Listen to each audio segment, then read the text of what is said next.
Well, it's back to the fields now. We got some custom round baling and some straw to do. This will be real nice and easy. This tractor's got the best air conditioning. I got my shorts on.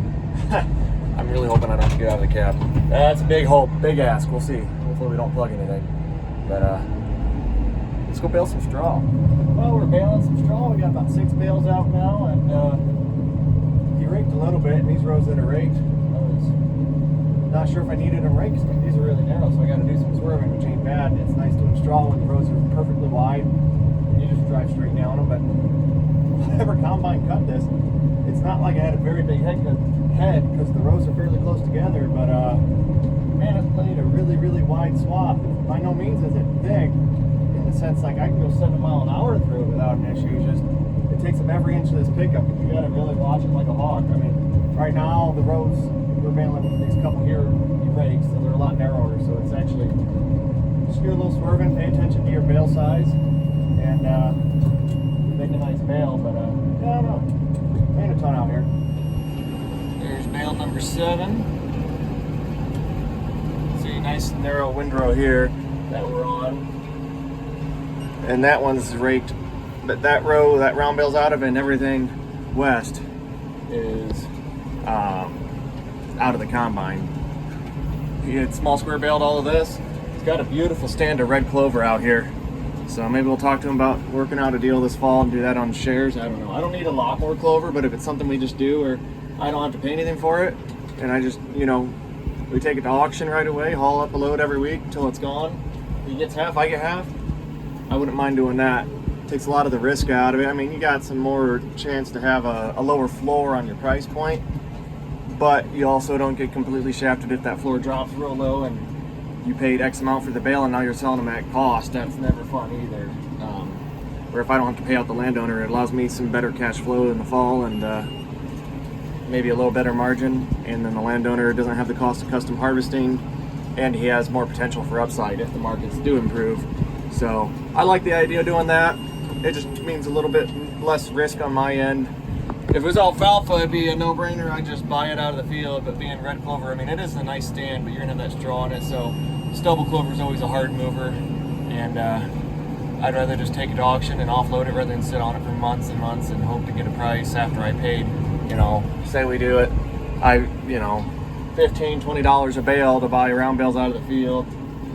And maybe you're lucky you get $40, $45 a bale, which I know ain't a ton, but it is a lot for what it is. It just depends on your location, because some people say I'll never sell a round bale for less than $60. And that may be true in some markets, absolutely. And then some markets that might be cheap, you know, $90 might be a baseline. It all depends. What's a round bale constitute in your market?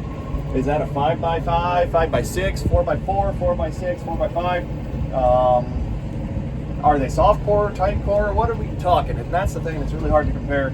You go back and do it by the ton, and some of these auctions have some pretty low floors to what the prices is. And our local auction yard is not unique to that. And I'm not saying we got bad auctioneers, it's just people don't want to pay anything for the hay. So right now, I want to say they're moving small squares at auction in that $2.50 to $4 range, barely getting over $5. I haven't had a bale of hay leave my barn for under $7 this year, with the exception, and I make this big exception, would be the first cut we tarped and had the holes in the tarps, and then hay kind of got bad spots in it. That's an exception. We moved that for $4.50 a bale. Still pretty good, better than auction. With that being said, they don't have pictures on there of what brought what price. It just says first, second, third, or alfalfa grass, clover. You don't necessarily know the quality of it. They could be 30-pound bales that are super loose and strings are coming off, and bottom bales, I get it, but there's probably some good hay in there too that's bringing less than $5 a bale, and it's too much work for me to want to bale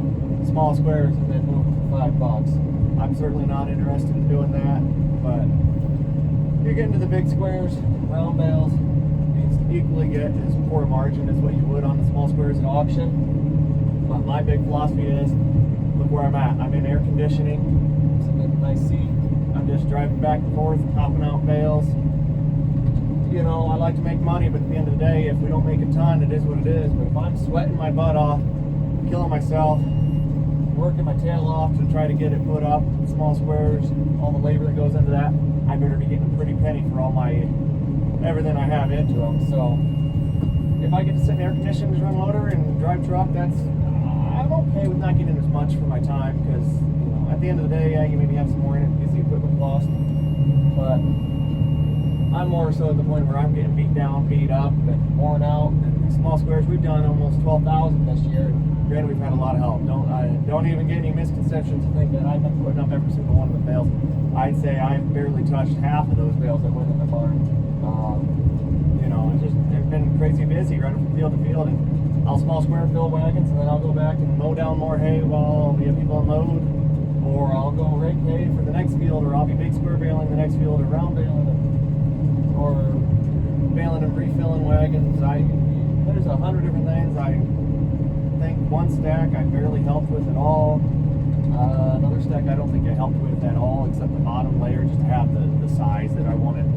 Like, I want X amount of bales per layer because I think this is how many bales we're going to have, and it actually worked out really well. So I'm like, all right, just keep this, just keep your sides straight going up, and they did a good job with that. I helped a lot with the straw stack, but also not all of it. So it's just, I've been grateful for the help, but even then, the times I do have to step in and do this some, and it's where I don't want to hire someone to come out when it's only 2 loads or something, and I'll just kill myself trying to do it. And it's when it's 95 degrees out, and almost 100% humidity, and you're by yourself, you haven't had sleep. You know, today is about 3 weeks straight. I think it's been about 21 days since we really started back into our push. The rain stopped, and we got busy finishing up the last 200 acres of first cut, or 130-ish acres of first cut. Hopped right out of that into 115 acres of straw. Hopped right out of that into 60-ish, almost 70 acres of second cut. Hopped right out of that into where we are here today. Today's going to be an easy day. I slept in big time. Yesterday was a fairly easy day. I slept in big time yesterday. Just hauling wagons home yesterday. We did unload a couple loads into the barn, and one into somebody's trailer. We sold 100 bales off a wagon. Emptied one wagon that was a partial small load, got into another, and then unloaded that second load. So we got 2 wagons empty. We only have 4 loads in the barn that need unloaded yet. I'm hoping I can sell most of that direct off the wagons.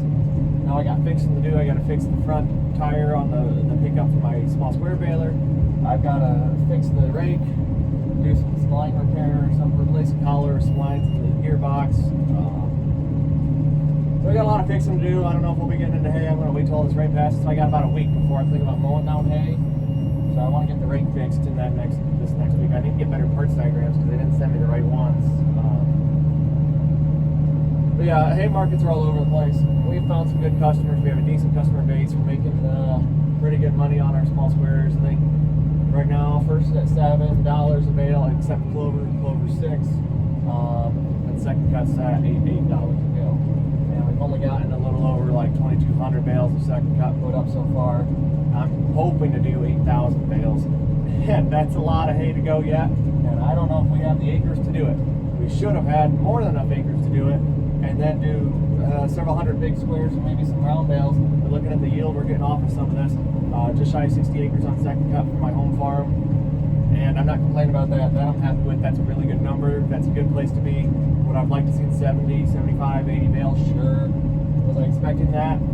I was hoping for it. I don't know what I was expecting. I was just hoping to get at least 50 bales, and we did. We got just shy of 60. That's an okay place to be, considering it kind of got dry. The tail end of the growing portion of that second cut cycle. So that went well.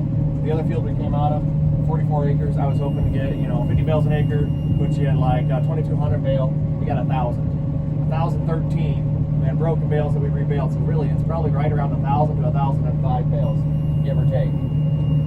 That ain't even 30 bales an acre. That's not good. That's really, that's not good at all. So it really sets us back a little bit on where I'm trying to figure out how we're going to run the next few acres, because I would have liked to push pretty hard in that last field. We came home with 2 empty wagons.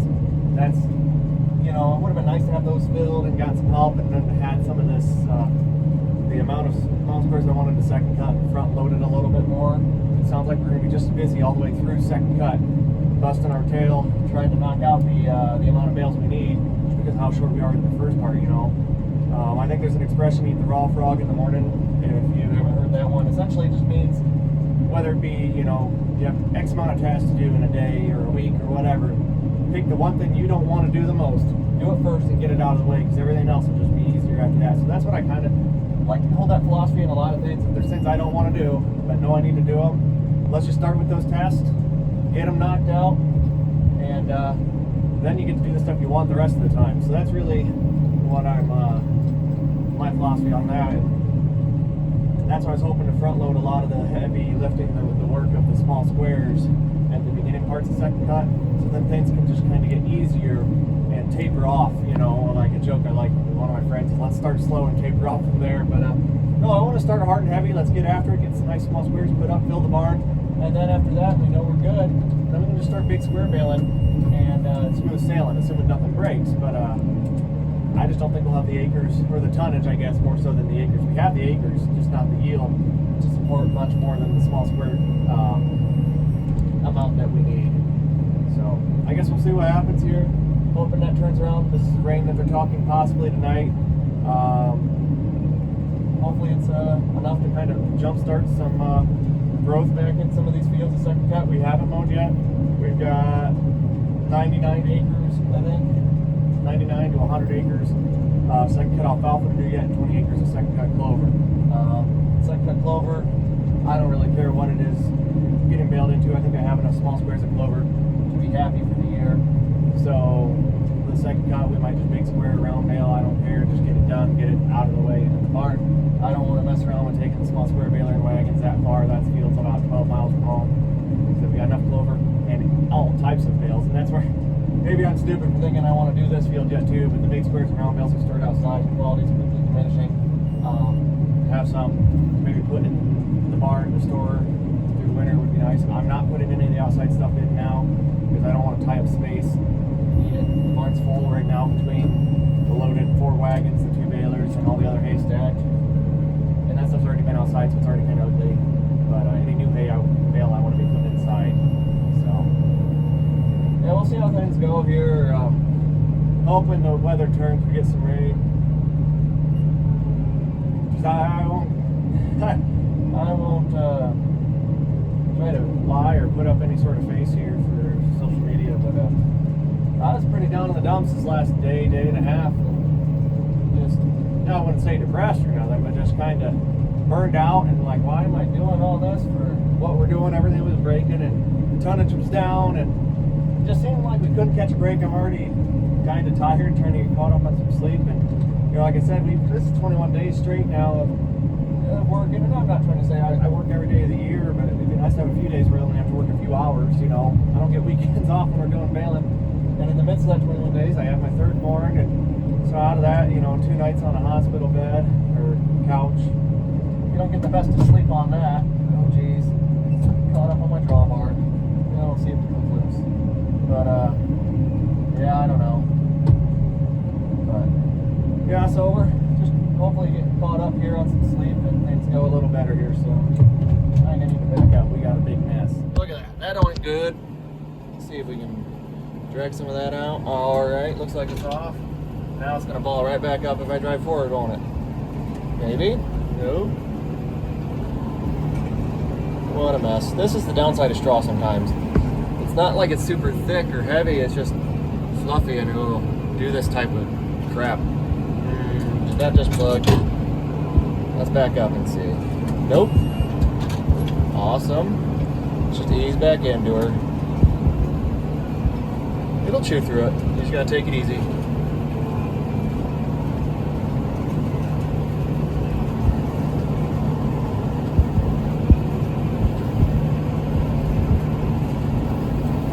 There we go. Now we're back into a regular windrow. Like I said, these windrows are big. Just wide. Not really like massive tonnage, but just wide. I didn't really know what to expect coming into this job. I was hoping to be a big 100+ bale day, but we're already at 16 bales. Granted, that was shorter rows. We're on a longer one now, but yeah, I doubt there'll be more than 40 or 50 bales out here. It's enough to justify the drive. It's easy work, but you always wish there was more, I guess, sometimes. We got rain coming at 3 o'clock. It's probably about noon. There's another bale. That'll make number 17. So we'll make a little money on this job. I had nothing else going on today other than maybe fixing equipment, but Today's Friday. I got tomorrow. Some of the dealerships are open in the morning. I get some parts ordered and get some stuff fixed and get caught up and ready for the next push. Nice thing is, I think other than one hog we got to catch yet and castrate, we're pretty well caught up on some livestock stuff. I'm just going to fix fence and maybe get them moved to a new paddock this week. I guess now that we're finally really caught up, they're going to love that. But otherwise, just fixing some equipment and get ready to make hay again. If this drought persists, because we're not in a drought yet, but it's abnormally dry, we're not far off from a drought indicator. So yeah, things might really slow up here real hard and put a halt to any haymaking, which I'm hoping that ain't the case. But nice thing about being spread out as much as we are, we're about 18 miles to the northwest and 12 miles to the southeast. We ought to catch rain somewhere at some point, I hope. All right, guys, about to start the last row. We're at 32 bales right now. I don't think we'll get much over 34, maybe 35 if we're lucky, but I'm gonna assume we're gonna be pretty close to that 34 bale. Yeah, no, not a huge job, but definitely I feel worthwhile. A few $100 we're gonna make on this, so every little bit counts. Not a huge job, but 36 bales on the count. He's picking up the bales now. He's just gonna store them in a row up there. That's a wrap. I'm gonna follow him back home. He just lives right there. Get paid up and head home. All paid up, time to head home. That was a nice easy job. Wishing there'd be a little bit more out there to bale, but 36 bales, it's something. Give me something to do today here. Now time to call up the parts departments and some local dealerships and get stuff ordered. Always love spending money, so I think everything we made here today is going to be gone real quick.